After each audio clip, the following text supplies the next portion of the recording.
Yay Networks.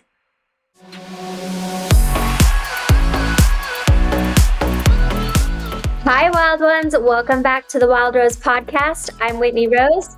And I'm Connie Daniels. What's going on, Whit? Just can't believe that we are recapping episode 5. I know. The time is flying by. It is flying. It really is. Do you know what's crazy? Is I'm still doing confessionals for this. Yeah, didn't you do one today? Yeah. So it's just crazy still going. That, it's all still happening. That's exciting. Yeah. You're probably ready for a break. What's going on with me? Not a lot. I get to go on a little road trip tomorrow with my mother to go see my sister up in Washington. Oh, fun. So, yeah, I don't know. We'll make the most of it. Yeah. I'm headed out tomorrow too to take Bobby. She has a soccer event in Colorado. So Oh, nice. Is she excited and ready? She's so excited. This is her first big traveling with her team. Oh my gosh. So well, good luck to Bobby. Yes. Okay, let's get into this episode. So it starts out, it seems like Lisa and Meredith are getting along. They go do facials together. And by the way, that facial photo machine, have you ever done one of those? I have. Yeah, they're kind of crazy, huh? So crazy. And I loved that so much because I don't know if you picked up on the shade from the producers on that. The only two that wouldn't take their makeup off, they made them go get a facial and do a photo of their skin. I thought that was like the shadiest, funniest thing ever. I did. That was funny because it did flash back to the last week or the week before when Lisa had her meltdown about taking her makeup off. Yeah. I thought I just laughed out loud at production. I was like, nice move. I love it. All right. Then, so you go to lunch with Monica. So what was your intention going to lunch with Monica? To get to know her better, to figure out what was going on with her during your trip? Yeah, because leading up to Palm Springs, Monica was saying a lot of things to me about her feelings towards the other women and who she was a little bit hesitant about, who she was excited about. And, and Monica and I hit it off. We have a lot of fun together. And so she caught me off guard on the trip when she just relentlessly kept coming for Lisa and Angie. Mm-hmm. And it kind of felt like she was turning on them to look cool to the new girls. It was really bizarre to me. It'd be like, imagine if you invited me on a girls' trip and I didn't really know your friends, they were just acquaintance friends, but you're like, come with us, you're gonna like this group a lot. Mm-hmm. And it'd be as if I just turn on you to try to look cool in front of your friends. That's what I felt like, what was going on. And so I just wanted to not make assumptions. I wanted to just ask Monica what was up. Mm-hmm. And, hear it from her, because I'm a big believer that you got to hear all sides of everyone's perspective. So I wanted to hear her perspective of what happened on the trip, because I don't really want to be friends with someone that potentially could turn on me like that. Mm-hmm. Yeah. I don't want to invest my time in someone who we're just not alike. Yeah. And so I wanted to check in and make sure that I still understood who she was. So did you, after that conversation with her? How did you feel after that? I left feeling better. Okay, yeah. I see your side of it. Mm-hmm. Still a red flag. I mean, but that's really normal when you're getting to know someone. Mm-hmm. Right? You're learning how they maneuver, how they react, what they do in these situations. So yeah, no, I'm glad we took the time. And also the other layer to it was, we didn't get to see all of it, but these rumors were swirling and Monica's name was tied up in them. Mm-hmm. Yeah. And we're going to get to the rumor. And that's not why I took her to lunch. When she brought it up, I wanted nothing to do with it. I didn't want to know the rumor. I didn't want to hear the rumor. Yeah. But unfortunately, it just kept coming up and coming up and coming up. Right. Right. Like Uh, it was going to come out. yeah. Yeah. It definitely was. Um, okay, we're going to get to the rumor in just a second. I'm going to back up just a little bit to Justin's new job celebration. That was so cute that you got that cute cake made for him and everything. So my question is, how's managing the kids going with both of you working now? It's nuts. You see me, like Mm-hmm. it's hard. Every day is different. Even if we try to plan it out and like be strategic, there's some curveball, some schedule change, some meeting added. It's hard. It's really hard to balance it all, but it just comes down to like both being willing to give and take. Yeah. Like we're just learning, me personally, I'm learning, I just know I'm not going to get everything I need done in a day. So I have to prioritize like what is the most important thing that I have to do today. Mm-hmm. Because our kids are number one. Like the minute that the kids walk through the door, that is my priority. And it's hard. It's really hard because we don't always see eye to eye on it. Mm-hmm. But I have to say, we make a really good team. That's awesome. And you Like guys, right now, so that I Mhm. can do this podcast with you, Mhm. he went to go pick up Brooks. Oh, nice. So like Yeah. it's just kind of that give and take. It's teamwork. Yep. Absolutely.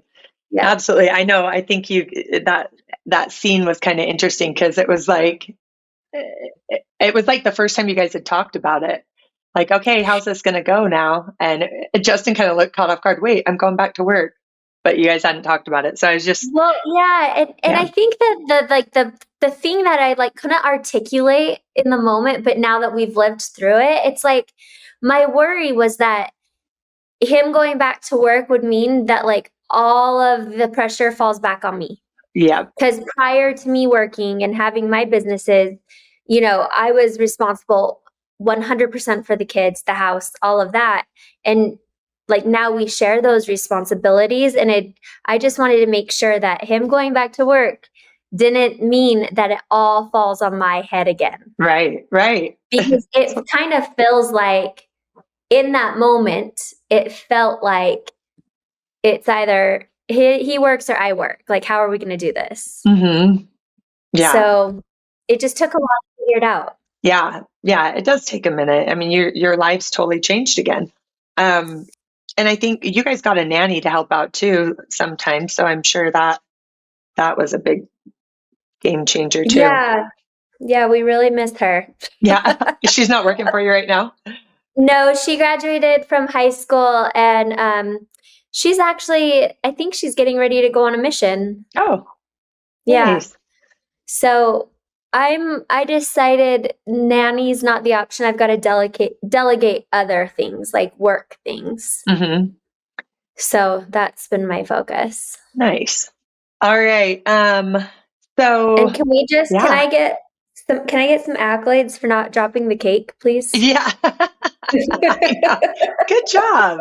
'Cause that was heavy and it was top heavy. It was like wobbly. Oh my gosh. Well, and But you I look, was sober, that's so what I that was going to helped. say. You were sober, so Yeah, it definitely wasn't as wobbly as it could have exactly. been. Okay, so they dive in a little bit more further into Sean and Angie's relationship and um, how Angie knows that she's neglecting her role as a wife. Like she says that. So I think they're like, I don't know if that was like them setting it up for like the rumors that come out, like, oh look, she's neglecting him and she's saying it. And then, when we get to the rumor part, I don't know. I was just thinking about that later. I'm like, okay, was that just kind of setting it up like, oh, Yeah, I see I totally can see how you feel that way for sure. I think a lot of people actually said that on Twitter oh and really? stuff. Yeah. Yeah. But I loved that so much just because every time I talk to Angie at night, Hmm. she's literally laying next to like we're doing bedtime routine. Like Yeah. she's laying next to Electra.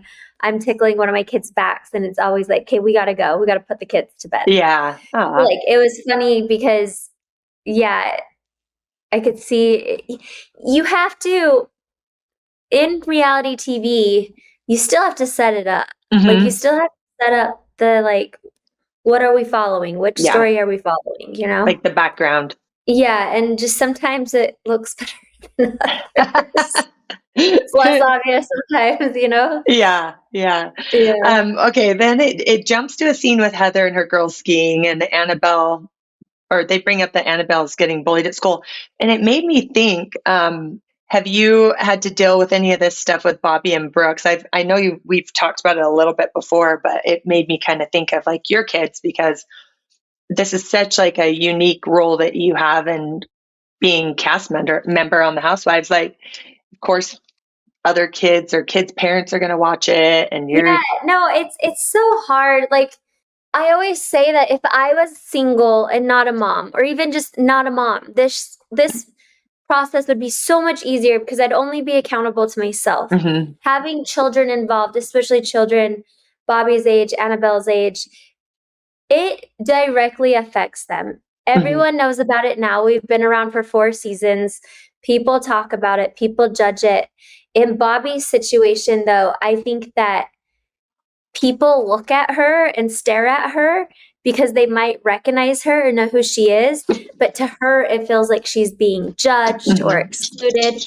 But um, I think that Bobby, after we actually talked to her counselor about it at school, and he made a good point that like maybe kids are a little bit intimidated to come up to you, Bobby, because they recognize you. And so I think it's just a hard age. Teenagers, Annabelle's a little bit older than Bobby. mhm. Um, but Bobby specifically, it's just that age of like learning how to put yourself out there, trying to like, how are you going to present yourself to the world? And then not live in your mom's shadow of reality TV. It's very hard. And it's something that I think about constantly of, is this healthy for my family? Mhm. Because it's really, really, it takes a lot of work to stay on the positive side of it. Yeah, absolutely, absolutely. And Bobby's age, like you were saying, like she's in junior high. That age is hard anyway, without having, Yes. your mom on reality TV and having the But other judgment. like you and I always talk about, like you have to spin things for the positive. Like Mhm, we have to take what life gives us, things we choose, things we don't choose. Like we have to figure out how to make them work for us. mhm. And I just keep thinking maybe this is going to help Bobby in the long run to be, it sucks that she has to grow up faster, but she's growing up in a world that is moving so fast anyways. Uh-huh, absolutely. Well, you're a good mom. I feel like you're and very aware. And so I think that you'll guide her through this as best you can. You guys, it will happen for you. I mean, I don't Yeah. know all the things yet, but it is happening Well, for and, you. and I'm so lucky I have friends like you, and I have other people that she can like look to and support her. Like she has such a great support system. For And sure. I think that's all you can ask for your teenage kids. For sure. For sure. It takes a Yeah. village, right? Yeah, but I loved how I'm gonna give a shout out to Annabelle. Yeah. She was like, "Mom, like, why are you?" She pretty much is like, "Why are you tripping about this? Hmm. I'm fine." And I think that sometimes as parents, we do worry way more than like what reality is, just because it's that mom guilt, Yeah. you know? Yeah. Totally. And I think Heather was projecting a little bit of her own, like, I don't know, feelings around it because she even said that she watched her daughter diminish something that was a lot bigger. And she used to do that with a lot of things in her life too. And so it felt like a lot of Yeah, projection. So it was hard to tell if she seemed okay. Like she actually really seemed okay. I think Heather, and I understand Heather's point on that too. for sure. And it's kind of cathartic to watch your kids go through stuff because you still learn and you're still learning about yourself as a human Hmm. being, even as a mother, watching our kids. It's like sometimes it's looking in the mirror and it's scary. Yeah, no, it is for sure. It is. Or Okay. sometimes you're like proud. Hmm. For sure. Yeah. For sure.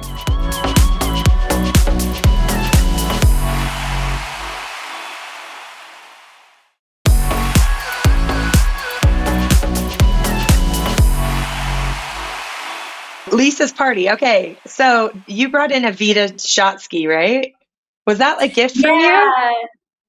Yeah, I could not believe that. They didn't make it look like a gift. I saw you walk in with it, and then you guys were just It using was it a and stuff. gift. I had Okay. it custom made for Lisa. Yeah. That's so I cute. just I couldn't believe because shot ski's always been my thing. Like Hmm. I've had my shot ski since 2000 something. Yeah, I don't you've had know. it since I've known you.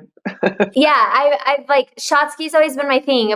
Jess and I have had one since our Orem house. That shot Hmm. ski's been around since literally I think 2010. Yeah. And I just like could not believe that the owner of Vita Tequila did not have a shot Yeah. ski. So I found this cool company in Utah. They actually do the shot skis for Andy at the clubhouse. Oh, no way. Yeah. So I Cool. had it custom made for her. It was a gift, but yeah, they didn't really show it like that. But Yeah. it definitely was a gift. Yeah, that was so cute. I loved that. I love that you got that for her. Okay, so Monica's coming off as so jealous of Lisa now when she starts going after her for being um, materialistic. Like, why does that bother her so bad? Why would that?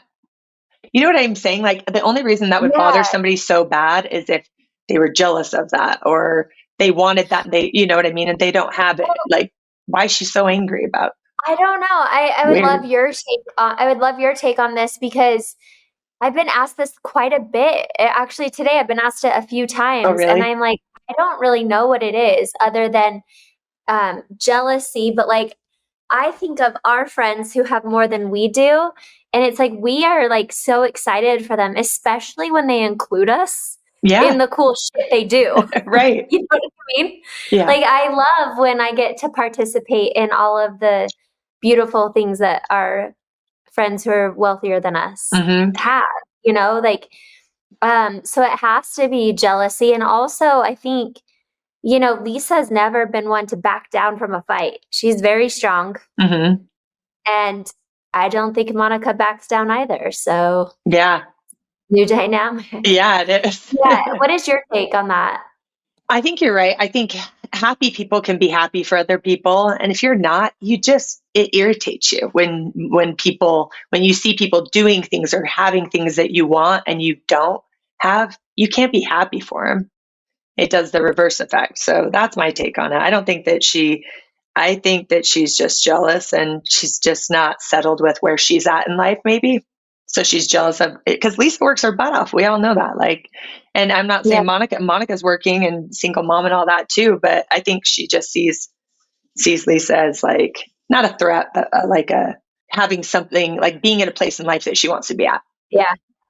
Yeah. No, I think you said it perfectly. Um, and I had to laugh because you were kind of in between Lisa and Monica's argument, and you were like mouthing, "Help! Get Yeah. me out of this!" Because you ended Well, up because being I the couldn't get mediator out for a from second. behind the table. I was stuck. So I was like, great. I loved that they showed that. You're like, "Oh no, here we go again." Oh, okay. So Mary she continues to just go on and critique everyone and be mean. Like she's Yeah, critiquing everyone's outfits that day. she's such a bitch. She is such a bitch. I know. What were you thinking when you watched the episode? She's like, "Oh, Whitney looks cheap." Like, this is honestly this season, I've been watching her just watch me. Hmm. It's It's kind of, bizarre. I mean, new, like in the moment, I always felt her eyes on me and I'd hear her stupid little comments, but honestly, I don't give two fucks what she thinks about me. Good.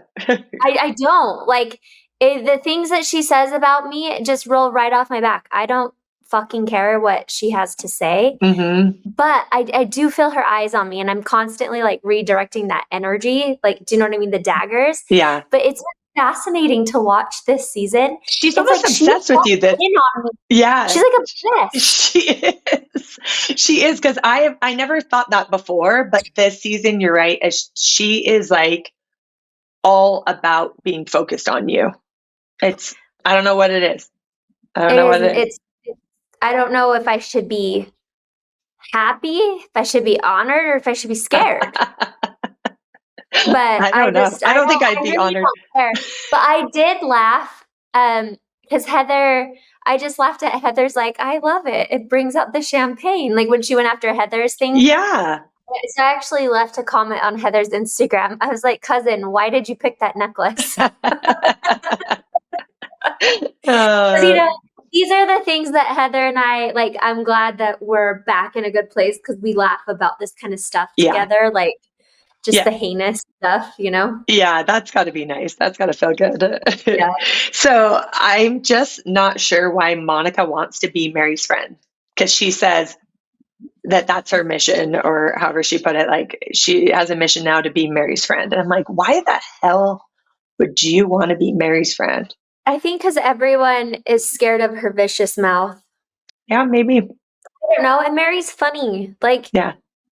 she's so far removed from the situation that it's funny. It's true. Like, she really is just so far removed from it that she's just kind of like a comedic relief at this point, Mm-hmm. Yeah. I don't know.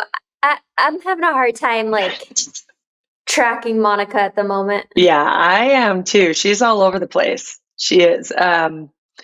So that leads me to the rumor. So she brings it up to you that this rumor has been going around. Well, Yeah. you'd said something about Meredith and how Meredith does So this, right? I wanna explain how all of this happened because a lot was left out. Mm-hmm. So if you remember in Palm Springs, Lisa came to my room and told me, well, no, go to the dinner, Mm-hmm. the first night's dinner. Meredith made the threats to Lisa, the rumors or whatever, right? Yeah. And then Lisa came to my room the next morning and said that, like, Meredith pulled her into her room and made more threats that, like, Angie should be concerned and warned. She has all this information about Angie. And then Meredith, when we were coming home from Palm Springs, I was talking to her and I was just like, just let it go. Like, Yeah. just let it go. And she's like, no, Angie should be warned. You should warn her. Like, and so she made those threats to me. And then the day of après ski, that's the next time we see everyone, après no ski, whatever it was. Lisa came up to me again and talked about it. Monica went up to Lisa. They talked about it. Then me, Monica, and Lisa talked. Mm. And of course, all that it shows is Whitney doing the lifting here. Uh-huh. So it wasn't just me and Monica, like, it was being talked about.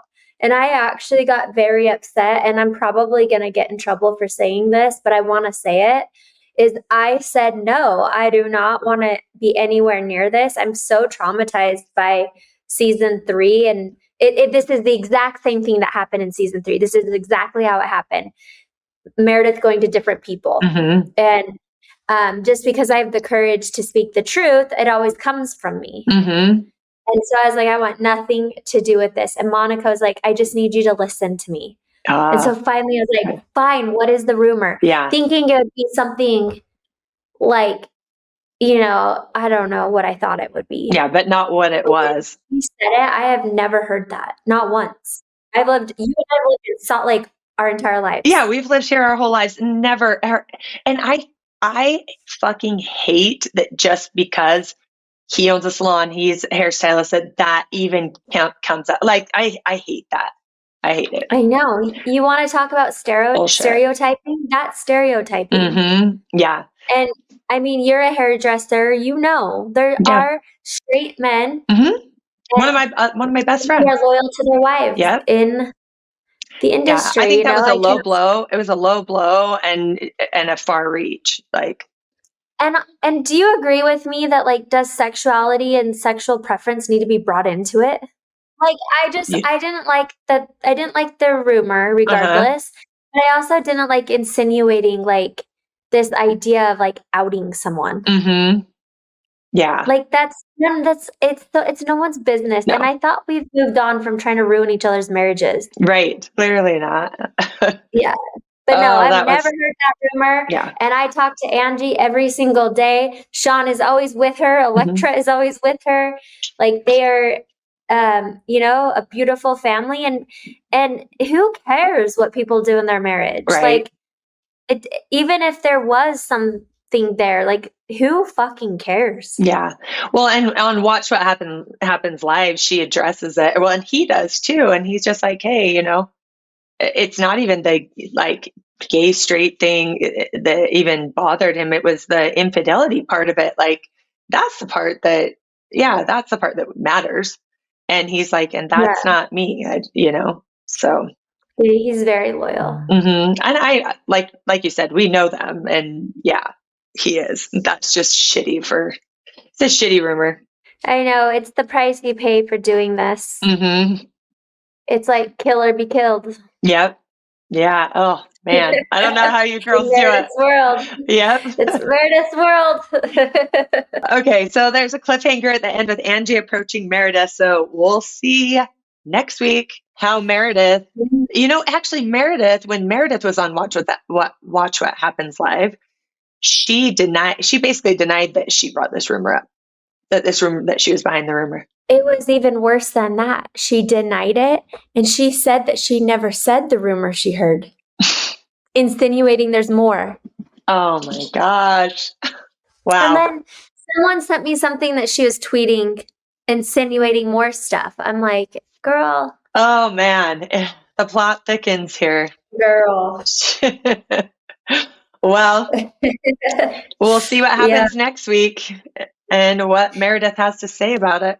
Yeah, until next week. But we should watch it together next week. Yeah. I miss our viewing parties, Connie, Daniels. I know. Well, this weekend I'm going to be out of town, so we'll have to watch it together next week. One of these times, maybe we should do a live, watch it and do our reactions. Yeah, I know. We should. We should. Okay. Well, thank you everyone for following along. We hope you are enjoying these bonus episodes of recapping the Real Housewives of Salt Lake City Season 4. And until next time, we love you. Don't forget, be you. Stay wild.